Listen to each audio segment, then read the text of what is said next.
Olá, estamos começando mais uma edição do Na Pauta e hoje nós vamos falar muito sobre política nacional e regional para saber aí como que anda a situação política na nossa, em especial na nossa região metropolitana da Baixada Santista.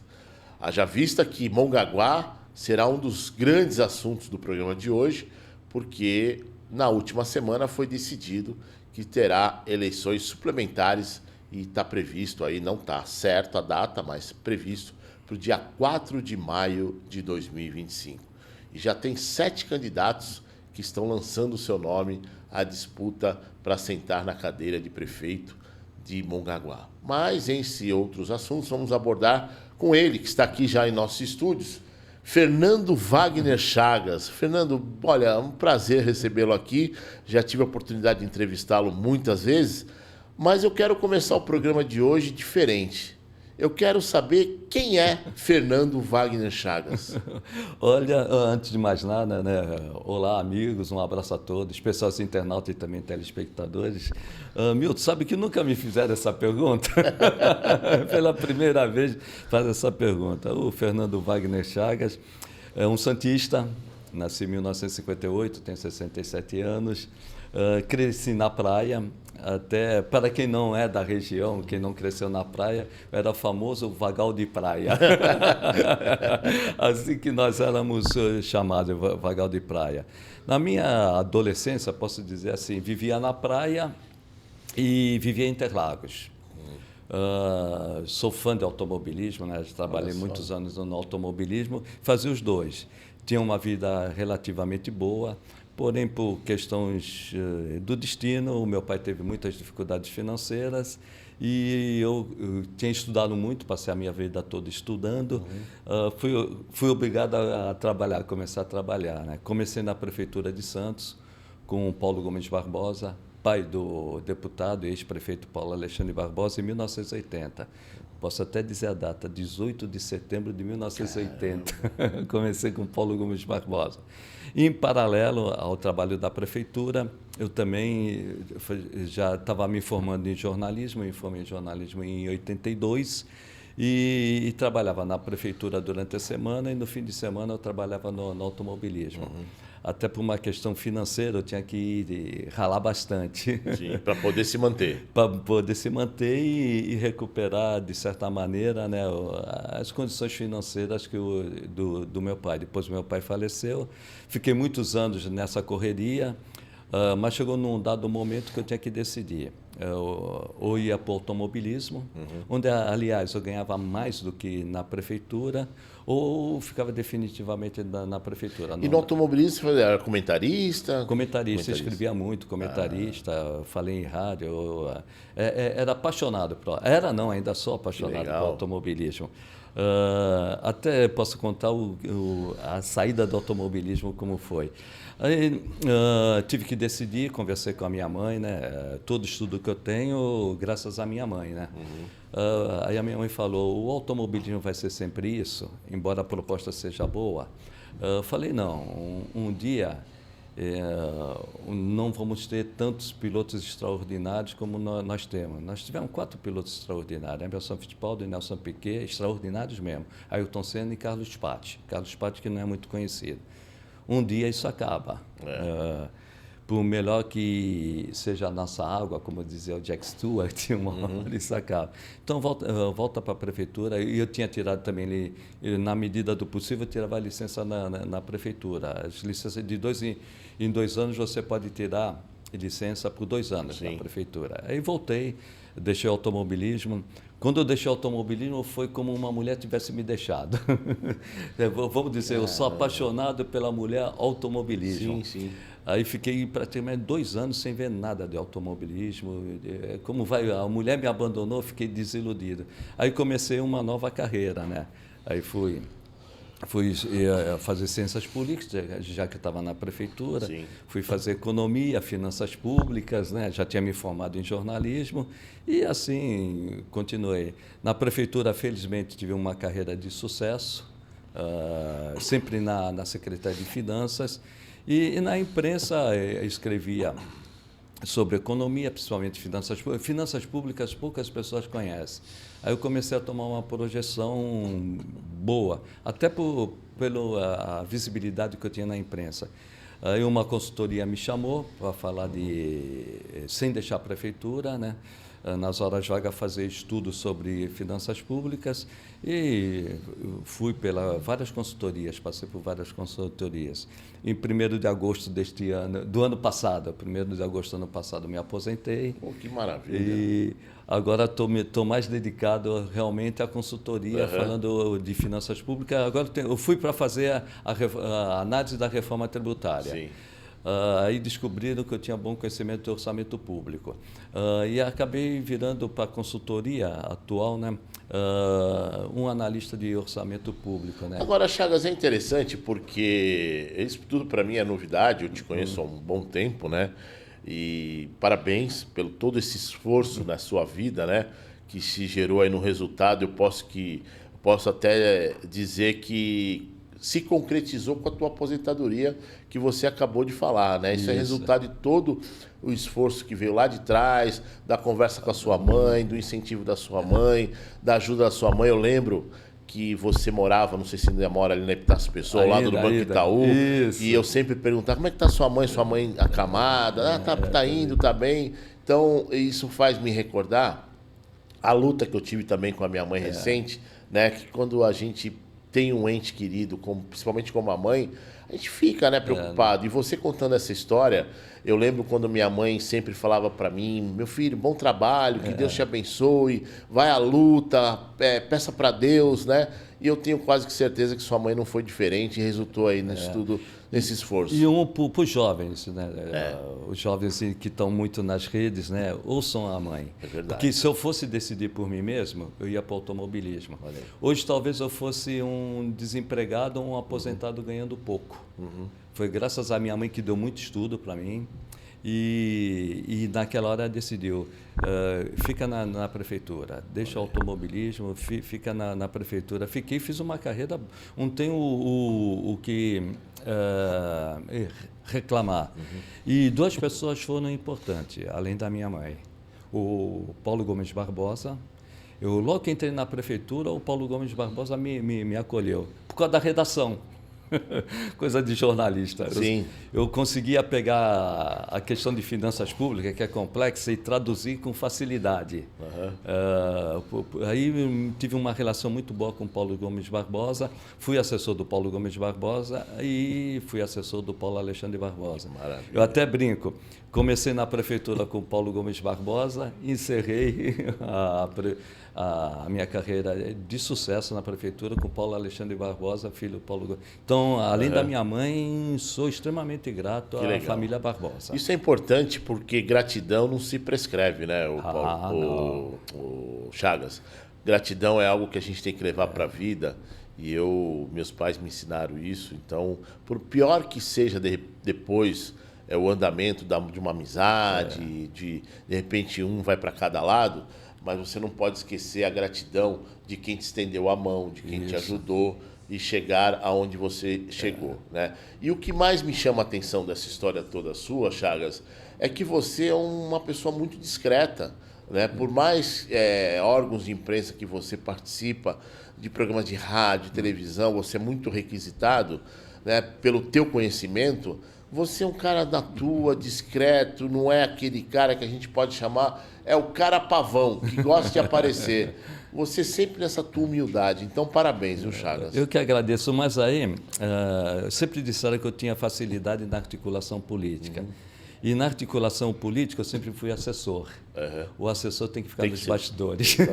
Quem tem que aparecer é o político. É isso aí. E por ensinamento da minha mãe, eu sempre fui humilde. Eu tento, no máximo, ser sempre humilde, respeitar as pessoas, e é um aprendizado que eu trago. Você falou isso, me fez lembrar, eu estou há 20 anos na vida pública e muitas pessoas também não conhecem a minha trajetória na vida política. E eu comecei a minha vida pública em 2004, assessorando o Edmur Mesquita. E o Edmur sempre, aquele jeito de Elegante. padre, né? Tanto é que ele foi seminarista. Grande tenista. Grande tenista, depois foi tênis de mesa, no final da vida dele era grande jogador de tênis de mesa. Enfim, ele jogava muito tênis com o Badá, no tênis clube. Isso mesmo. Os dois sempre, era dupla, né? É Márcio Calves. Márcio Calves. Não, o Milton. O Milton que Calves. É meu xará, Milton Calves. Milton, isso, Márcio, o irmão Márcio, do Márcio Calves. Do Márcio Calves, isso mesmo. E aí, o Edmur uma vez falou isso pra mim. E era muito difícil arrancar um elogio do Edmur. Não que ele não gostasse das pessoas, longe disso. É que o Edmur era um cara muito da dele, né? E uma vez ele falou isso pra mim: Milton, parabéns pela sua discrição. Porque o assessor, ele tem que ser discreto. Tem que ser discreto. Ele tem que passar totalmente desapercebido, né? E eu aprendi isso com o Edmur, né? Isso eu levo para minha vida. Eu fiquei 6 anos trabalhando com ele. Então, acho que isso ajuda para você a crescer no teu profissional, né? O deputado é que tem que aparecer, o prefeito, o vereador, enfim, seja ele qual for, para que realmente você, nos bastidores, dê o suporte para ele aparecer. Você faz o estudo, você adquire conhecimento e passa para o político. E eu sempre assessorei políticos, né? Eu tive a felicidade de conhecer o Paulo Gomes Barbosa, que abriu as portas para mim até pela questão de sintetizar aquilo que era complexo, né? E aprendi ali que tinha que ser humilde com o Paulo Gomes Barbosa e com a minha mãe, né? Tinha que ser humilde. E mesmo quando eu estava como chefe, fui chefe de departamento, chefe de seção, já fui chefe de tudo que você possa imaginar. Eu sempre tive muito bom relacionamento com os meus funcionários. Foram 44 anos de prefeitura, eu nunca levantei a voz, nunca. Sempre tratei bem, sempre por favor. E isso sempre me ajudou, porque a equipe trabalhava para mim. Até o pessoal falava, né? Como que você consegue... É verdade. Que eu vivia no Carioca, ia tomar café, e aqui e ali, né? Então, o pessoal, como que você consegue? Mesmo estando num departamento, caso do orçamento, ou quando eu estive na seção de cadastro comercial com muita demanda, eu sempre consegui fazer que os funcionários trabalhassem para mim. E sempre ajudei os meus funcionários na medida do possível. Então, não tenho do que reclamar. E eu acredito que esse sucesso que eu tive na administração pública, eu posso dizer que eu fui um profissional da administração pública, muito pela humildade, né? É fundamental. E na política, né? Na política você tem que ser humilde. Você falando isso me fez lembrar também, enquanto eu estive diretor de executivo da AGEM, que é o maior cargo do governo do estado aqui na região, eu fiquei lá por 3 anos, e nós tínhamos a grade de funcionários lá, eram 22 funcionários, e eu só tinha 11. Tinha 11 funcionários, sendo 5 comissionados, o restante de carreira, né? Então, você imagina, você tem um órgão que tem 22, você tem 11, 6 de carreira e 5 comissionados, para você tem que trazer eles para você. Tem que trazer. Que era o que você fazia, pelo que você falou. Para poder, juntos, fazer as coisas. Porque sozinho ninguém faz nada, né? Então, e tratava todos da melhor maneira possível, todos iguais. Isso também, modéstia à parte, é o meu jeito de ser, porque a gente não sabe o dia de amanhã, né? Hoje a gente está, amanhã a gente não pode não estar, né? Então, enfim. Então, isso é importante. E essa tua tarefa é muito difícil. Quando você pega cargo de comissão, de pessoas de fora, e você tem que gerir com o servidor de carreira, às vezes está conflito. Dá conflito. Às vezes não, a maioria dá conflito. Você gerir isso, administrar essa situação, tem que ter muita habilidade. E principalmente quando de carreira já tem longos anos. Aí ele acha que ele é o dono de tudo, né? Isso, né? isso. Não são todos, né? Não. Mas na sua grande maioria, infelizmente, é porque assim. você, até na mesa, que não é crítica nenhuma, né? Isso eu vivi mesmo, talvez até eu fosse assim, até a sua mesa, que é pública, é o patrimônio público, é sua. É verdade. O funcionário não gosta nem de mudar a sua mesa. É verdade. E outro ponto que acontece, quem vem da livre iniciativa, entra da administração pública, tem uma visão de muita liberdade. Aí você entra na administração pública, é tudo muito regrado, tudo tem lei. Sim, sim. Aí você fica aquela briga entre aquele que quer agilizar tudo, mas você tem uma legislação que impede que você ultrapasse, atropele a legislação.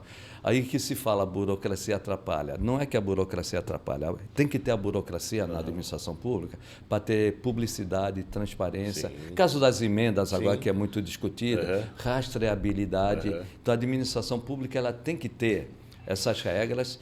O que ocorre, até eu mesmo muitas vezes posso ter feito isso, a gente exagera na interpretação da lei. Às vezes é mais rigoroso do que a própria lei. É isso mesmo. E quem vem de fora quer agilizar. Então, muitas vezes eu assessorei secretários de finanças, né? Eles demoravam às vezes 2 anos para entender como uma coisa. Porque funciona. O orçamento é complexo, a tributação é complexa, licitação é complexa. Aí depois que a pessoa entende, aí consegue harmonizar bem. E você tem que fazer essa ponte. E a cada governo que entra, saem os cargos comissionados entre os novos. Verdade. Aí você tem que juntar isso tudo, né? Inclusive, eu tenho falado muito, eu fiz uma palestra falando sobre o governo Trump. Ele está desmontando o Estado. E quando você desmonta o Estado, não o governo, o Estado. Sim. Quando você abala as instituições, para recuperar isso aí, é muito difícil. E quem paga é o próprio povo e o próprio país. Ele está querendo fazer um governo da forma dele. Dele, o né? Ele não quer saber se tem regra, o que foi dito, o que foi acordado, o que está escrito nas leis do país, né? Ele quer fazer as leis dele. Ele quer uma nova ordem mundial que foi constituída em 1945 pelos próprios Estados Unidos. Esses organismos que nós conhecemos, ONU, a OMC, FMI, o BIRD, tudo foi constituído pelos próprios Estados Unidos para evitar guerras. Sim. Nós tivemos 2 guerras seguidas, a Primeira Guerra Mundial e a Segunda Guerra Mundial, num espaço muito curto de tempo. E como nós vamos acabar isso? Unindo, como nós vamos unir? Os Estados Unidos criaram essa nova ordem mundial com esses organismos. Ele quer partir? Não, ele já partiu, né? Ele deixou os aliados de lado. E isso causa um problema muito grande, não só para os Estados Unidos, para o mundo. Mas ele não está preocupado com o mundo. Ele, na cabeça dele, do século XIX, ele acha que vai trazer a indústria de novo para os Estados Unidos, grandes empregos, o dinheiro circular ali. Isso não ocorre. E ele não vai ouvir ninguém. A única forma que ele vai começar a ouvir é quando o próprio americano se revoltar. Porque de fora esquece a Europa, esquece tudo. E nós estamos só com 2 meses de governo, né? Só 2 meses. Sim. Imagina, temos aí mais 3 anos e...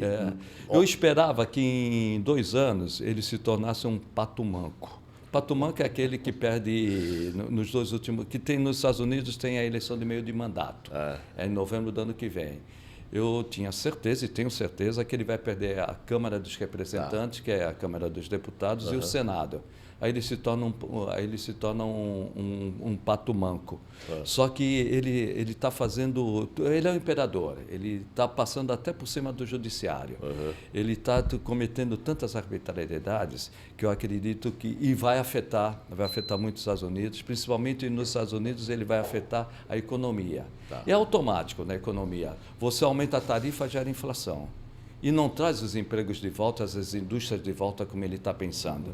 Então, nós vamos ter uma inflação muito grande e uma estagnação.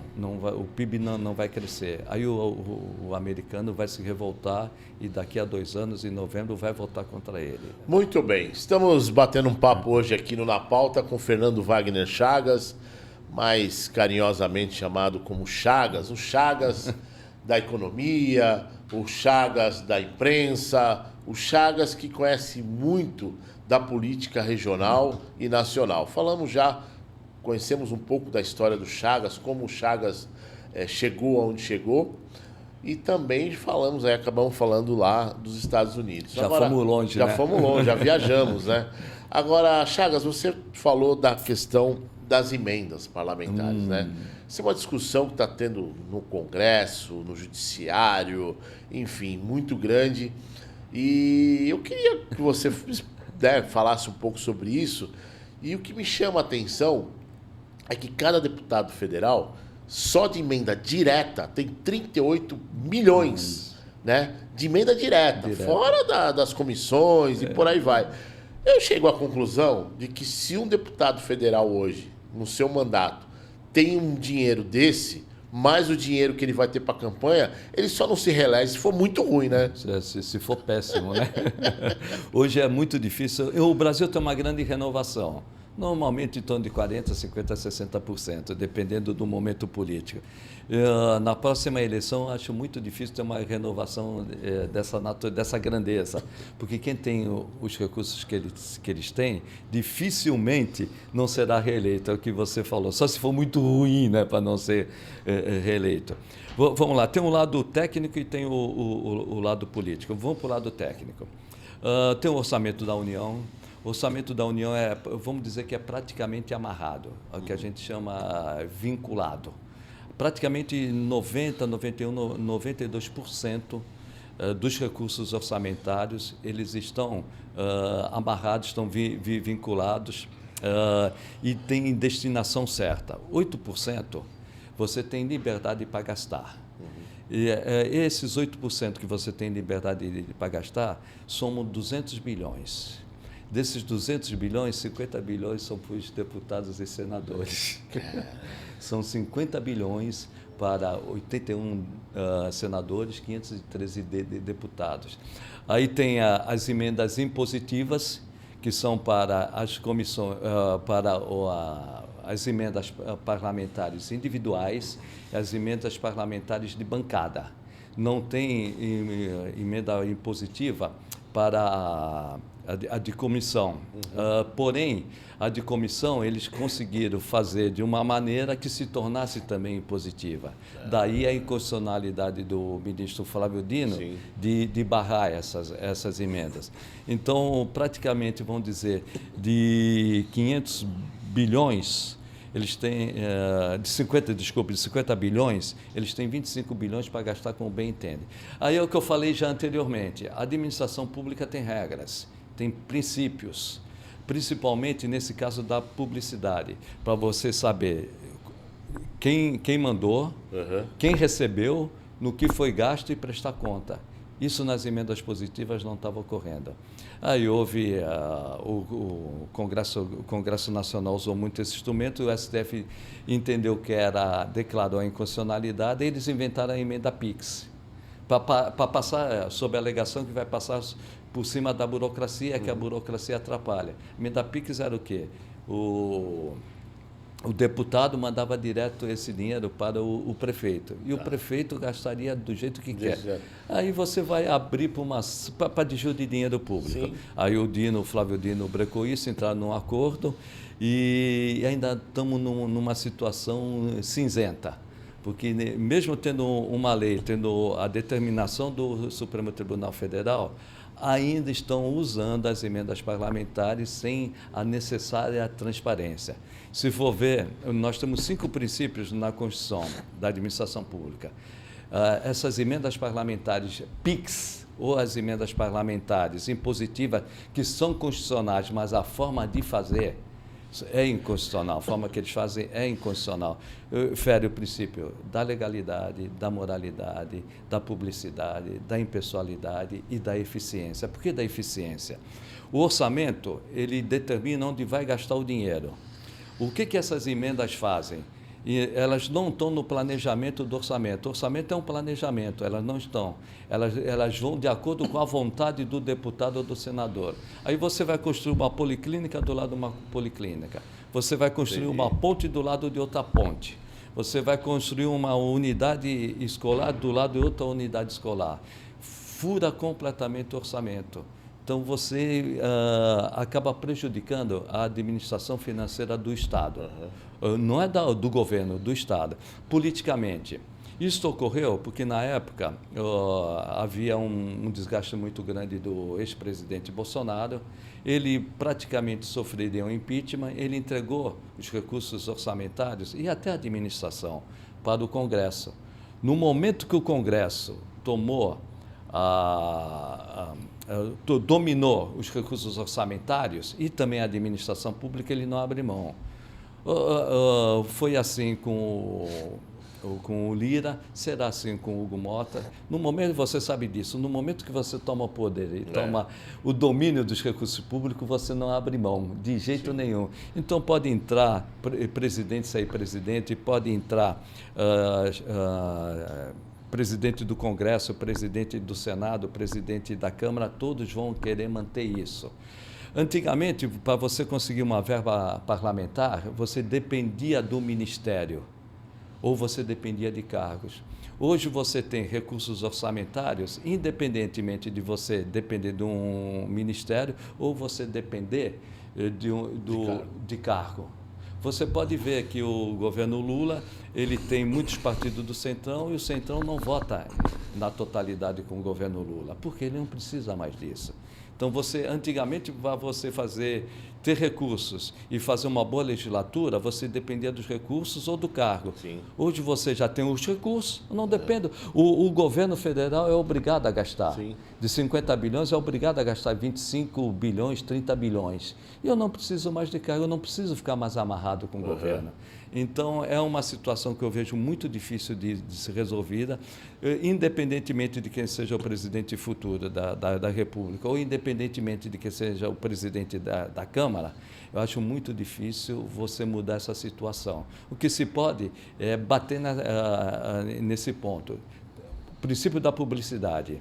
Você tem que mostrar qual o deputado que mandou a verba, qual o prefeito que recebeu a verba, como foi gasto e apresentar contas. O grande problema que eu vejo aí também, Chagas, você me corrija se estiver errado, é um órgão específico, e aí esse órgão teria que ter vários braços, funcionários, para poder fazer a efetiva fiscalização desse dinheiro. Né? Você tocou no ponto fundamental, Milton. Você já trabalhou na administração pública. Olha, eu falei de dinheiro, o celular apitou aqui. Fazer um Pix. Você tocou num ponto fundamental que eu disse, quem trabalha na administração pública sabe como começa e como acaba. Não adianta a lei dizer, ou o Supremo Tribunal determinar que vai ter transparência, que vai respeitar o princípio da publicidade. Seria o Tribunal de Contas da União. Não tem pernas para isso. Não tem. É impossível, humanamente, com toda a tecnologia que você pode ter, é impossível você fiscalizar isso.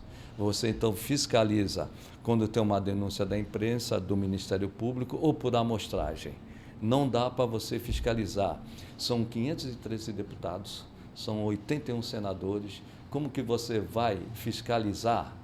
Por mais competente que seja, são competentes. 5 mil e tantos municípios. 5.075 municípios recebendo PIX.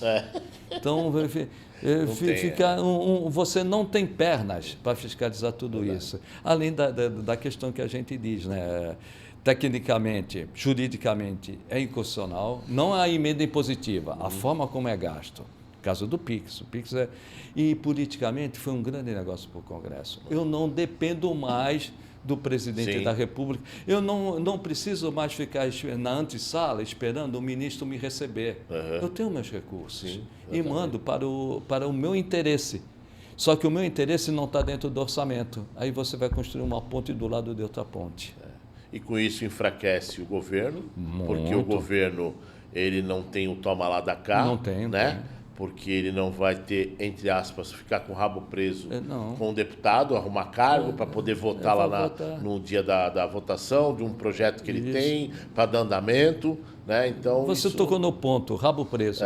Hoje o parlamentar, com as emendas impositivas, basta com as emendas positivas fazer tudo legalmente, respeitando esses 5 princípios. Ele não depende mais do Ministério, ele não depende mais do Presidente da República. Ele faz política e é reeleito com essas emendas parlamentares, sendo que 50% dessas emendas parlamentares elas devem ir para a saúde.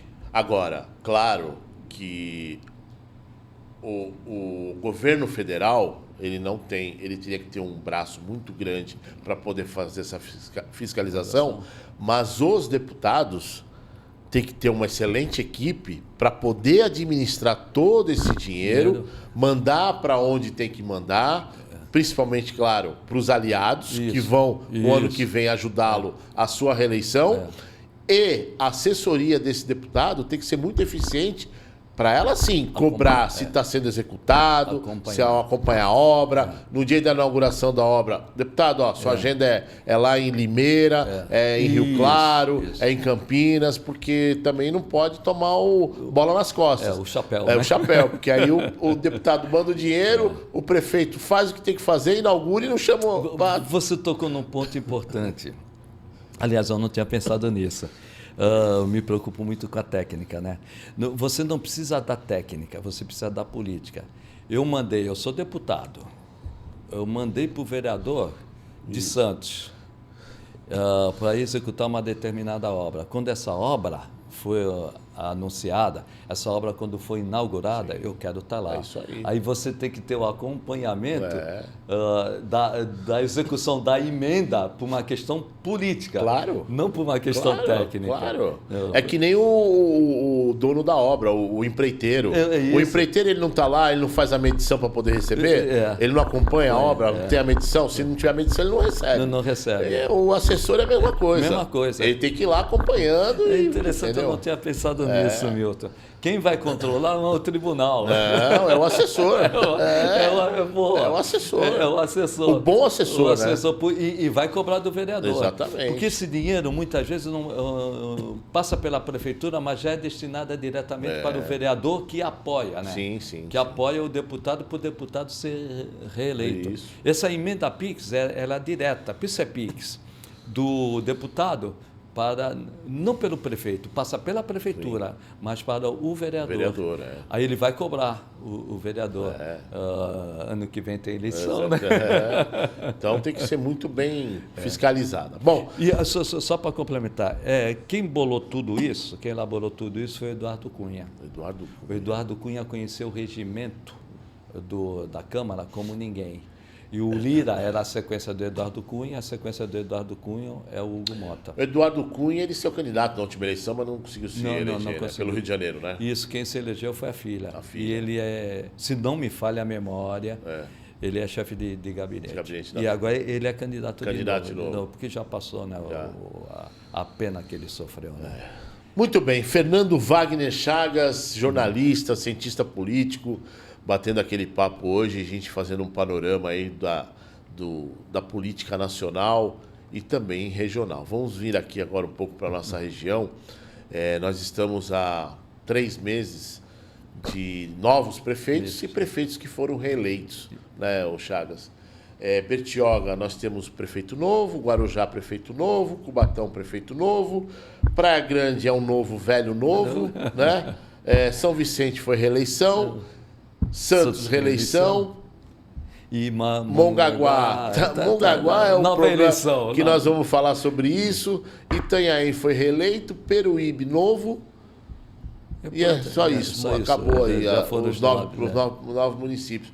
Vamos falar de Mongaguá. O que acontece em Mongaguá, ô Chagas? Olha, pelo aspecto jurídico, com todo o respeito que merece a Justiça Eleitoral, e eu respeito muito a Justiça Eleitoral, mas vendo pelo aspecto jurídico, eu não vejo fundamento para essa cassação não de mandato, a cassação direitos políticos. De direitos políticos do Viazovski, né? No mínimo, no meu modo de entender, posso estar errado, no mínimo prescreveu. No mínimo. O que eu vejo, o Tribunal Superior Eleitoral e de uma forma geral, a Justiça Eleitoral, mas principalmente o Tribunal Superior Eleitoral, ele é um misto de política e jurídico. Você tem que ter um fundamento jurídico para decidir, mas você tem que ter influência política. O que eu vejo, talvez tenha faltado uma maior influência política do Viazovski e menor influência do Viazovski e maior influência da oposição. É o que eu vejo, porque depois de tantos anos, no mínimo prescreveu, eu não acompanhei o processo, eu estou falando em tese, né? Eu não vejo motivo para... porque as contas dele foram aprovadas na Câmara. Na Câmara. Né? Isso que a gente, lógico, a Câmara com o governo, aí uma conversa, aí tem a questão política, né, dos aliados, eu acho que vamos dizer, é mais fácil, vamos dizer assim, né? Você arrumar casa dentro da sua casa. Mas o que causa estranheza é isso, foi aprovada na Câmara. No momento que foi, no meu modo de entender, respeito quem pensa diferente, no momento que foi aprovada pela Casa Legislativa, que fiscaliza, é o órgão fiscalizador, sim, a Câmara legisla, fiscaliza e julga. No momento que ela julgou as contas e deu parecer favorável, foi votado na Câmara, não vejo motivo para levar isso a tal ponto de você só caça um prefeito, não é caçar o prefeito, caçaram a chapa dele, a inscrição eleitoral dele que caçaram. Eu não vejo, para você caçar uma pessoa que foi eleita, tem que ser muito grave e tem que ser imediato. Eu acho que prescreveu. Quando juridicamente você tem todos os argumentos, mas não consegue convencer, parece que faltou uma articulação política que tem. Não adianta. No judiciário você tem que ter articulação política. Se você não tiver articulação política, às vezes você contratar um advogado, que nem no STF, na consultoria que eu estou. As pessoas que estão em São Paulo, elas não atuam no STF. Quem atua no STF são advogados especializados em STF, que têm condições de sentar com um assessor do ministro do STF ou até conversar com o ministro. Agora mesmo a defesa do Braga Neto e do Bolsonaro sentaram com os 5 ministros. Não é qualquer um que faz isso. E uma conversa dessa fundamentada juridicamente, tem que ter o fundamento jurídico. Pode mudar uma situação. Pode mudar um voto. Pode mudar um voto. O voto foi 4-3. Para você é tão fluido. 4-3. Você caçar uma pessoa que foi eleita, né? Por 4-3. Agora, Chagas, o que mais me deixa, posso usar a palavra triste, né? E dividir com os nossos ouvintes telespectadores, é que a reforma política, ela também não sai do papel, como a reforma tributária, como tantas outras reformas. Ser chulo? Macaco não corta o galho em que está sentado. Verdade. É verdade. E eu que sempre fui contra o parlamentarismo, eu acho que hoje tem que ter um parlamentarismo. Não vai ter, esquece. Sim. Não vou mexer em nada. Te interrompi, né? Não, imagina, por que eu falo isso? Porque que nem, poxa, quando ele fez a inscrição da chapa dele, já estava. Então não era nem para ir pro player, né? Com todo o respeito do Paulinho, eu gosto do Paulinho, é um amigo, né? Para mim foi um bom prefeito. Foi bom, tanto que foi eleito. Exatamente, né? Tem a sua história na cidade de Mongaguá. Agora, aí deixa aí pro player. Aí fica esse ponto de interrogação. Vai ser, não vai não ser. Aí agora outra eleição. É gasto. Porque fazer uma eleição, por menor cidade que seja Mongaguá, é gasto. E quem paga essa conta sou eu, é o Chagas, é você. Entendeu? Então por que não? Se quem é o segundo colocado? Então é ele que vai ser, acabou. Né? E por isso que eu falo da reforma política. Então você acha que a reforma política é um sonho muito distante? Não, muito distante. Quando se faz uma reforma é para beneficiar quem já... Eu estou numa Câmara, nós estamos numa Câmara Municipal de Miracema do Norte. Nós vamos mudar as regras, que nós somos eleitos por essas regras. Não vamos mudar essas regras. Agora, eu vejo que o fundamento, no meu modo de entender, e eu sempre fui contra, sempre fui presidencialista, no meu modo de entender, já que nós temos essas emendas orçamentárias impositivas, hoje quem manda no Brasil é o Congresso Nacional. Todo mundo fala do Judiciário. Quem manda no Brasil é o Congresso Nacional. Então, vamos fazer o parlamentarismo. Porque o Congresso Nacional hoje tem o bônus. Sim. E não tem o ônus. Então vamos fazer o parlamentar, mas não passa. Não. E se puser em votação, eu acho que a população é presidencialista. O brasileiro, ele vê o chefe do executivo pode ser o presidente da República ou o primeiro-ministro, como a entidade que vai salvar o Brasil. Né?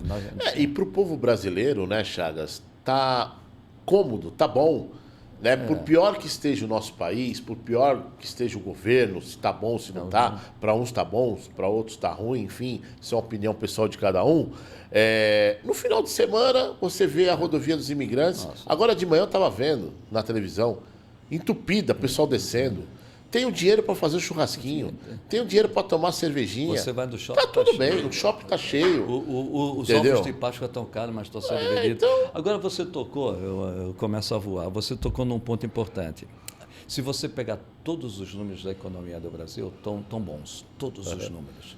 Seja os números oficiais ou sejam da consultoria. Consultoria que eu presto serviço é particular, bate com os números do governo.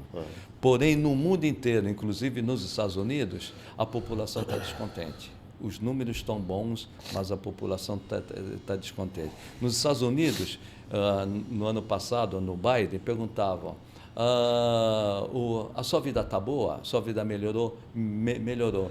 Mas o país está bem? Não, o país não está bem.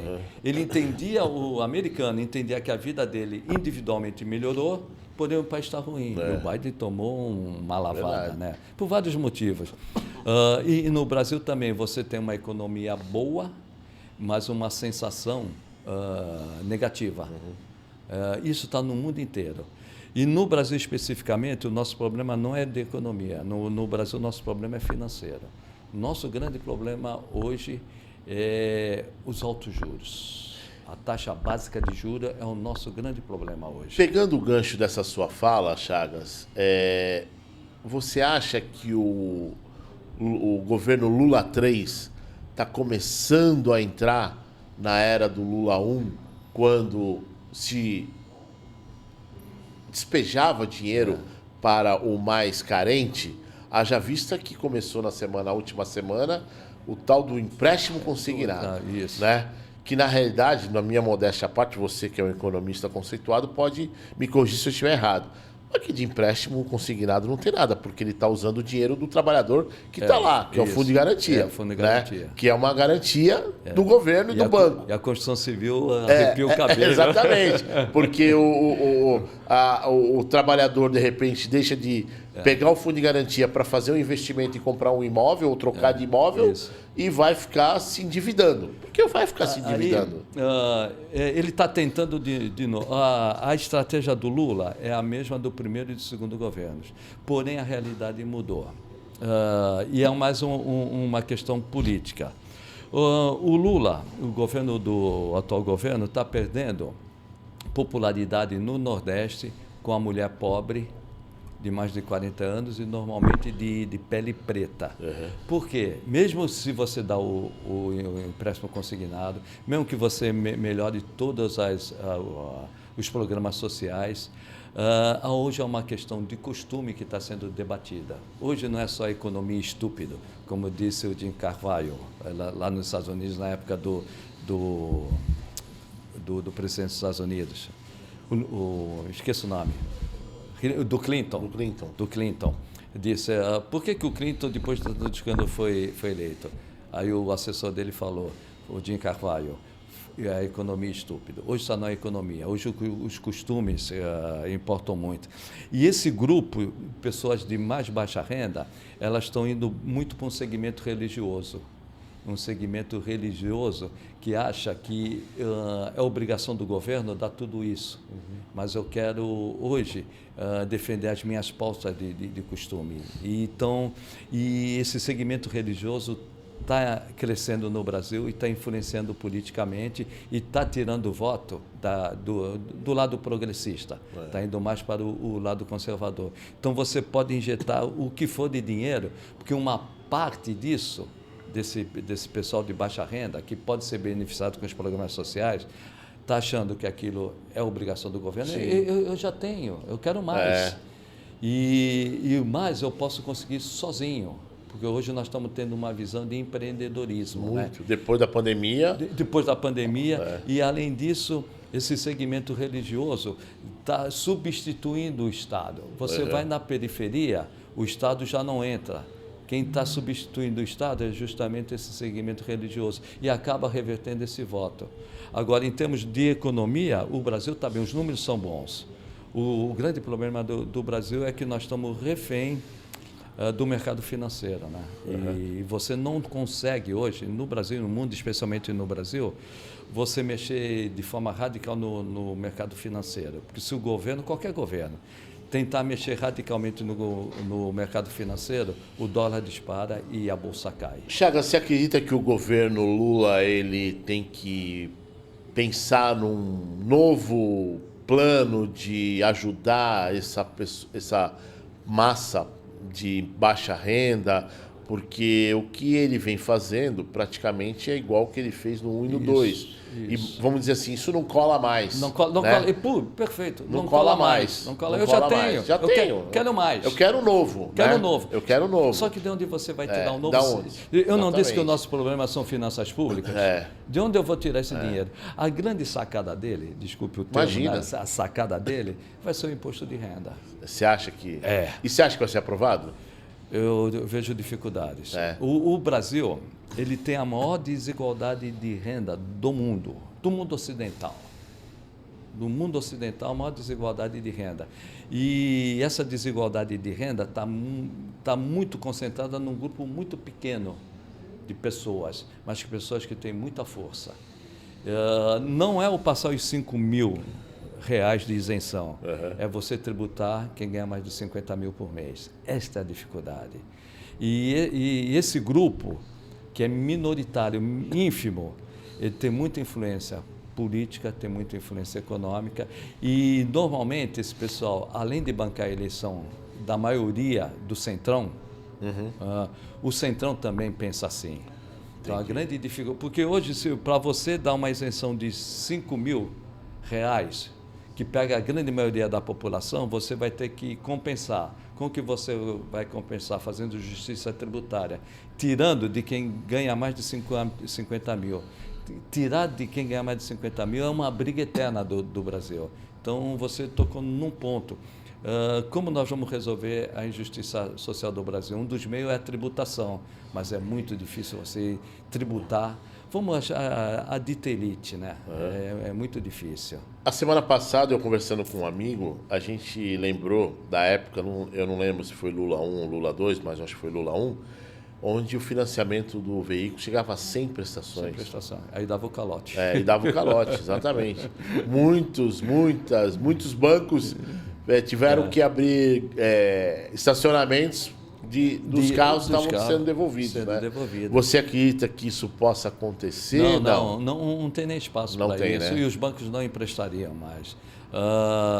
É o que você falou, tem que apresentar coisa nova, mas hoje é muito difícil você apresentar coisa nova e o nosso problema é as finanças públicas. Para você ver, nós vamos pagar de juros, neste ano, 950 bilhões de juros da dívida pública. Por que nós pagamos esses juros de dívida pública 950 bilhões, que é um dinheiro que poderia ser investido em infraestrutura do Brasil, por causa da alta taxa Selic? Nosso grande problema hoje, eu não tenho dúvida disso. O nosso grande problema é a taxa Selic. Para você combater a nossa inflação, você pode ter 5%, 6%, e já é exagerado, 5% ou 6% de taxa real de juros. Nós temos uma taxa real de juros de 10%. Para você se afogar, você não precisa de 8 metros, basta 4. Então, nós estamos usando 8 metros para afogar uma pessoa, quando bastariam 4. Então, se nós tivéssemos, para esse tipo de inflação nossa, 5%, 6% de juros, seriam suficientes para juros reais, seriam suficientes para você combater essa inflação, porque a nossa inflação hoje é muito do câmbio, o câmbio nós não temos controle, e das condições climáticas.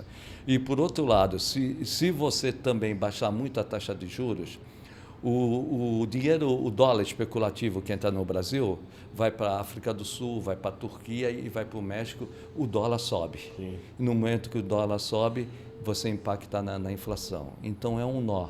Mesmo que queira fazer isso que eu estou falando, não precisa você ter 15% de juros, basta 10%, 11%, no máximo 12%. Porque cada 1% de taxa de juros, você gasta 70 bilhões por ano. É um dinheiro que você poderia ir para o investimento, investimento em infraestrutura. Mas se você também fizer isso que eu estou falando, há um risco muito grande do dólar especulativo que está aqui no Brasil sair rapidamente, o dólar subir. O pessoal, os grandes investidores pegam o dinheiro emprestado no Japão e aplicam no Brasil. Pega dinheiro emprestado no Japão e aplica no Brasil. Porque o Brasil é um país seguro, ao contrário do que fala, o Brasil não vai dar calote porque a dívida é interna. Sim. Nenhum país do mundo dá calote em dívida interna, dá em dívida externa. Sim.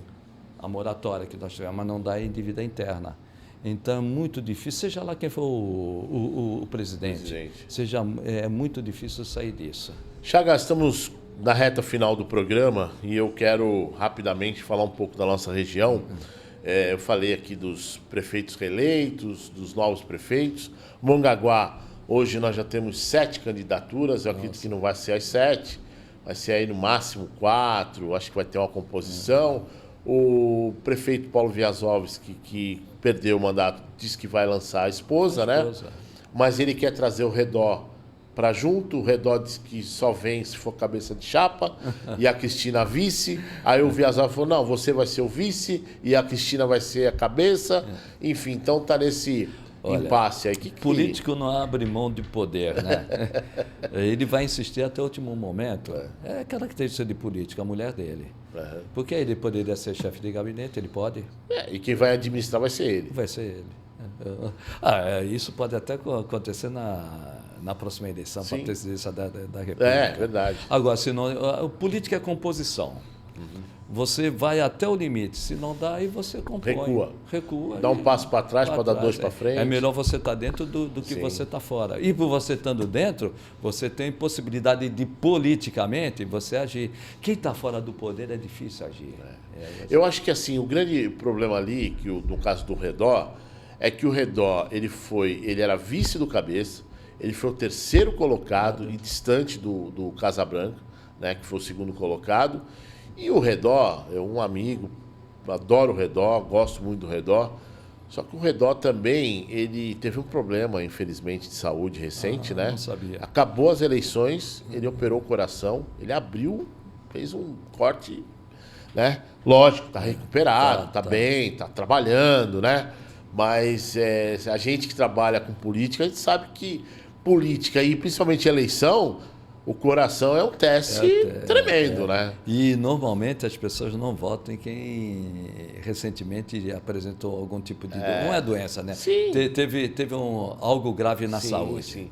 Então vamos ver aí, o Casabranca, ele tem um problema interno partidário, porque o Tubarão, que está respondendo pela prefeitura, que é o presidente da Câmara, é do mesmo partido do Casabranca, diz que é candidato, entendeu? Então aí vamos ver aí. E nós temos praticamente um mês para decidir, porque não está certo, mas a previsão é que as eleições aconteçam no dia 4 de maio. Tem que ser uma então tem que ser para não ficar esse vazio.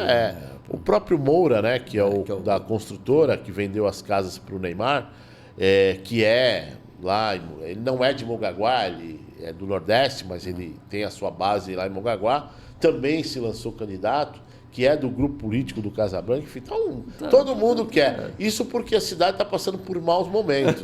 Imagine se a cidade tivesse bons momentos, né? Mas se você assumir uma prefeitura, você falou da região, né?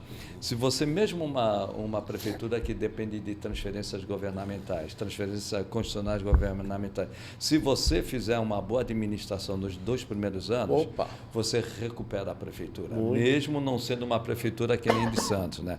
A prefeitura de Santos é um oásis, né? A prefeitura de Santos é uma autonomia financeira. Qual é o orçamento de Santos hoje? Mais de 3 bilhões. 3 bilhões. Mais de 3 bilhões. Bi. É uma arrecadação para uma população de 400 mil, né? É muito. Nós temos um ponto muito positivo aqui. Até eu às vezes brigo quem critica o Porto.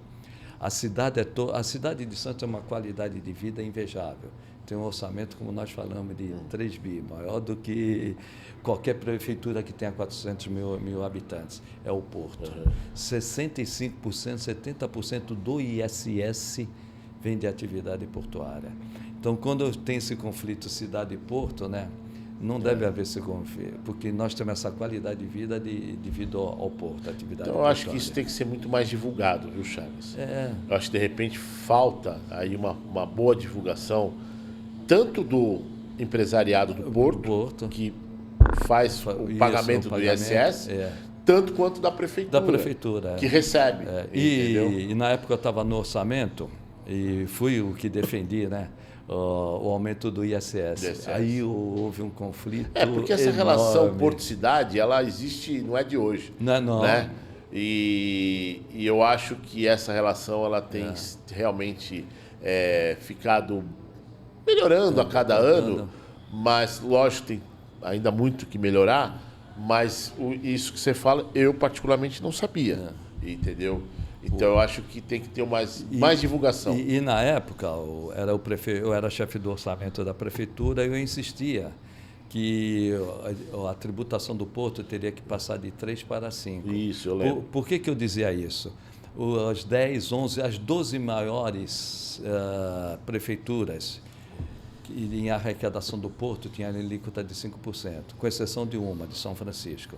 Só São Francisco e Santos não tinham uma alíquota de 5%. Então, as 12 cidades que têm os maiores portos do Brasil, todas elas com 5%. Eu demorei 5 anos para convencer o Paulo Alexandre Barbosa que precisava aumentar. Aí houve um conflito muito grande. Para mandar esse projeto para a Câmara. Mandamos, fomos na Câmara, uma briga tremenda, né? E eu dizia que no primeiro ano poderia afetar. Respeitava o princípio da anterioridade de 120 dias, no primeiro ano poderia afetar, mas do outro caberia no orçamento como cabe. E foi importante para a cidade, muito importante, porque esses recursos... E antes era quanto? 3%. Agora é? 5%. No primeiro ano eu até admito, né? Os empresários do Porto gostam do Chagas? Não. Mas quem levou a fama foi o prefeito, porque a decisão é dele, né? Claro, mas eu insisti. Claro. Quando eu voltei para a prefeitura, fiquei 16 anos na Câmara, assessor de parlamentar na Câmara. Quando eu voltei para o Paulo Alexandre foi eleito, me trouxe de volta, fui chefe do orçamento e eu me assustei que a alíquota era de 3%. Eu falei, o mundo inteiro é de 5%. Demorei 5 anos, ele não queria, mas chegou num momento que havia necessidade, nós tínhamos saído de uma pandemia, a situação era grave no Brasil inteiro, e no primeiro ano ia ter um impacto, no segundo também. E também, aí não teve nada, em certo ponto até teve. O Supremo Tribunal Federal decidiu que os arrendatários do Porto teriam que pagar IPTU. Então, juntou as duas coisas. Me corrija se eu errado, tinha uma história do retroativo também ou não, do IPTU? Teve o que tinha, teve, né? Se der tempo, rapidamente. Pode falar. Eu era assessor do Paulo Gomes Barbosa na Câmara. O Paulo Gomes Barbosa tinha sido eleito e também eu tinha saído das finanças para assessorar o Paulo Gomes Barbosa. E fiz uma proposta que os arrendatários não pagavam o IPTU, sob a alegação que ali era um aluguel. Mas ali eu dizia que tinha um domínio útil, praticamente. Domínio útil é aquele que você tem o terreno, que não é seu, mas você explora para fins econômicos. Claro. E por tempo indeterminado. Então você tinha, você agia como dono. E isso foi Paulo Gomes Barbosa, 86, 87. O Paulo Gomes Barbosa apresentou esse projeto para o Beto Manson em 97. Em 98 foram lançados os carnês de IPTU para os arrendatários do porto. Foi decidir, começou com Paulo Gomes Barbosa, quando ele era vereador, Beto passou pelo Papa e foi terminar, o Supremo Tribunal Federal decidiu, declarou que era constitucional quando o Paulo Alexandre era prefeito. Olha quantos anos, de 98... Então hoje legalizado IPTU e 5% de ISS. ISS. Agora vem um novo, é a reforma tributária. O ISS de Santos, o maior é Porto e Construção Civil? Porto e Construção Civil, mais distante. Distante. Nada se compara ao Porto. Não. Anos-luz. Anos-luz. Nada se compara ao Porto. Porto. Quando falam, né, qual é a vocação de Santos? Eu vejo o lado financeiro, né? Eu leio do lado fiscal, sou fiscalista. É o Porto. Agora, então, qualquer movimentação de carga com nota fiscal vai 5% para o município. Aí vem a reforma tributária. Houve até uma discussão muito grande entre mim e um assessor de uma candidata sobre a perda de arrecadação com o CBS, rapidamente, né? Que nós vamos ser tributados pelo CBS, pelo IBS, Imposto sobre Bens e Serviços. O ISS, nós estamos em 2025, em 2029 começa a acabar, né? Inicia a extinção do ISS, que termina em 2032. E o ISS ele vai ser substituído pelo IBS. Houve uma discussão enorme na mídia, na política, que Santos ia perder.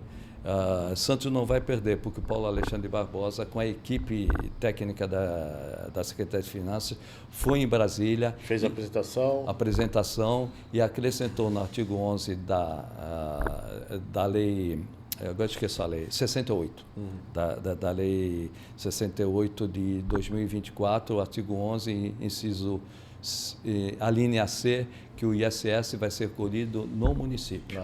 Então, o município de Santos... Não perde. Com essa emenda... porque na campanha estavam dizendo que ia perder. Não perde. Então, no próximo programa, você explica isso melhor. E se puder trazer, não digo um PowerPoint, mas puder trazer alguns gráficos, trago. Aí a gente coloca aqui para os nossos ouvintes. Tranquilo. Muito bem, estamos chegando ao final Na Pauta. Hoje recebemos aqui um bate-papo gostoso com Fernando Wagner Chagas, ele que é um grande conhecedor de economia, política e que deu para explanar bastante coisa aqui para que a gente possa estar por dentro do que está acontecendo no Brasil, em especial na nossa região metropolitana da Baixada Santista. Um grande abraço a vocês. No próximo programa temos novidades, exatamente. O Max vai trabalhar bastante.